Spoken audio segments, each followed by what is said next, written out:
আব্দুল্লাহ জাহাঙ্গীর রহমতুল্লাহ আলাইহির স্মৃতিচারণ হচ্ছে একটা সবচেয়ে ভালো জিনিস লাগে ওনার কাছে, এটা হচ্ছে উনি আলহামদুলিল্লাহ আল্লাহ তাকে অনেক বড় জ্ঞান দিয়েছেন, কিন্তু বিনয় কাকে ছিল কাকে বলতে ওটা উনি আমাদেরকে দেখাইছেন।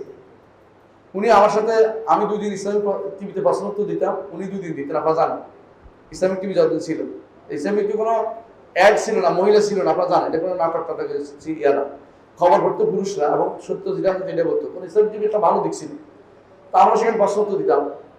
কিন্তু উনি আমাকে কোনোদিন সার ছাড়া কথা বলতেন না, অথচ উনি আমার 10 বছর আগের মানুষ, এত বিনয়ী মানুষ।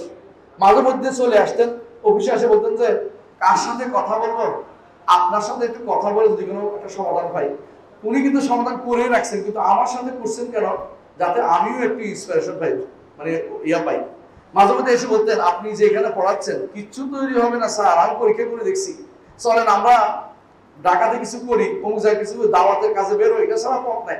এই হচ্ছে আমার স্যারের অন্তরের ভিতরে আগুন জ্বলতো সারাক্ষণ, কিভাবে দাওয়াত দেওয়া যায়, কিভাবে সহি আকীদার দিকে মানুষকে আনা যায়।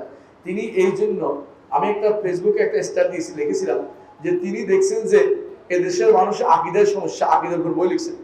তিনি দেখছেন যে এদেশের মানুষের সুন্নাহর সমস্যা, তো ইহইয়াউস সুন্নাহ লিখে সুন্নাহ ঠিক করেছে। তিনি দেখছেন যে এদেশের মানুষ মিথ্যা হাদিসের উপর বেসাতি করে আছে, উনি হাদিসের নামে জালিয়াতি বইটা লিখছেন এবং মওযুআত বইটা তিনি আরেকজনের অনুবাদ করেছেন। আমার কাছে একদিন যে উপস্থিত হয়েছে, শুনছি আপনার বাবার লাইব্রেরি আছে একটা, আমার দাদার লাইব্রেরি একটা ছিল, আমার দাদা আলেম ছিল, ওখানে শুনছি বাবার লাইব্রেরিতে এখানে তো কোনো বই পাওয়া যায় কিনা, এই বইটা আল্লাহর কি ইচ্ছা, আল্লাহর ইচ্ছা আমি ওখানে যাই দেখি যে এই বইটার আরেকটা কপি আমার দাদার লাইব্রেরিতে আছে, আল মাওদুআত। উনি এটা বই ভূমিকা লিখছে, দেখেন ওই বই ভূমিকা লিখছে।